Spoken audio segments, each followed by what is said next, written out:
Simson, seorang hakim pilihan Tuhan, seorang yang dikatakan nazir Allah. Namun di hampir seluruh hidupnya, yang Simson lakukan justru sangat berbanding terbalik dengan statusnya sebagai seorang hakim atau nazir Allah. Simson adalah seorang hakim, tapi tindakannya lebih terlihat seperti seorang penjahat. Simson adalah seorang nazir Allah, tapi ia bertindak atas dasar kehendaknya dan nafsunya sendiri. Tapi yang menjadi pertanyaan berikutnya adalah ini. Kalau Tuhan tahu Simson itu bobrok karakternya, tapi kenapa Tuhan tetap mau menggunakan orang yang begitu bobrok, tidak bermoral seperti Simson untuk melakukan pekerjaannya? Bukankah Tuhan dapat memilih orang-orang yang lebih baik, yang lebih saleh dibandingkan Simson? Nah, saudara, pada waktu kita berpikir seperti itu, maka itu sama saja dengan kita sedang meletakkan Tuhan di dalam kotaknya kita. Dan kalau yang terjadi adalah seperti yang kita pikirkan itu, maka itu berarti tindakan Tuhan ditentukan oleh tindakan manusia. Tetapi nggak seperti itu. Tindakan Tuhan tidak bergantung pada manusia, tetapi pada rencana agungnya dari sejak kekekalan, yaitu karya keselamatan bagi umat pilihannya. Dan kasih karunia-Nya adalah bagian dari rencana agung keselamatan bagi umatnya dari sejak kekekalan itu. Dan bukankah itu yang sebenarnya diceritakan di dalam kitab Hakim-Hakim? Bahkan bukan hanya di dalam kitab Hakim-Hakim, bahkan di dalam seluruh cerita Alkitab. Pesan utama dari seluruh bagian Alkitab adalah tentang kasih karunia Tuhan yang tidak terbatas, yang selalu diberikan kepada orang-orang berdosa. Tapi saudara perhatikan, ini bukan berarti kita mengabaikan pentingnya kebenaran teologi atau beranggapan bahwa perilaku kita tidak penting. Ini yang perlu kita ingat. Meskipun Tuhan tetap bekerja melalui kelemahan kita, kegagalan kita, keberdosaan kita, tapi ini bukan alasan bagi kita untuk hidup di dalam dosa atau bersikap masa bodoh. Kita tetap harus menyadari bahwa dosa membawa konsekuensi nyata di dalam hidup kita, baik di dalam relasi kita dengan Tuhan dan juga dengan sesama kita. Kasih karunia Tuhan yang besar seharusnya mendorong kita untuk bertobat, mendorong kita untuk hidup kudus dan semakin bersandar pada Tuhan. Kisah Simson dan bangsa Israel, termasuk gereja dari sejak zaman Perjanjian Baru bahkan sampai hari ini, mengingatkan kita semua bahwa bukan manusia yang setia, melainkan Tuhan yang tetap setia. Simson, bahkan seluruh hakim dan juga seluruh tokoh di dalam Alkitab adalah orang-orang yang tidak sempurna, orang-orang yang seringkali gagal, orang-orang yang seringkali tidak setia dan tidak taat. Namun kita tahu pada akhirnya ada seorang hakim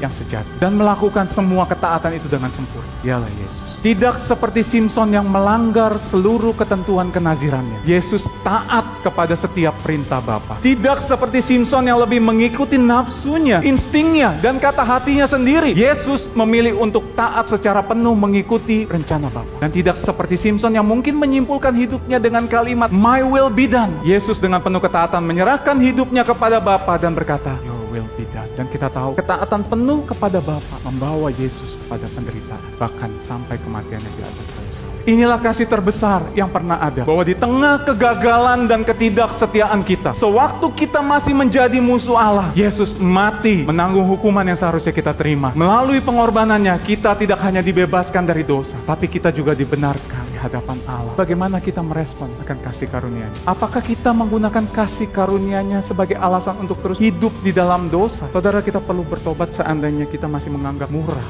akan kasih karunia-Nya bagi kita. Oleh sebab itu, sebagai orang-orang yang telah menerima kasih karunia Tuhan, kita seharusnya tidak bersandar pada kekuatan kita sendiri, tetapi pada kasih karunia-Nya. Sebagai orang-orang berinjil, kita seharusnya senantiasa taat, bukan karena terpaksa, namun karena mengasihi Dia yang terlebih dahulu mengasihi kita. Sebagai orang-orang yang berinjil, harusnya kita percaya bahwa Tuhan bekerja tidak hanya melalui kekuatan dan keberhasilan, tetapi juga melalui kelemahan dan kegagalan kita. Amin.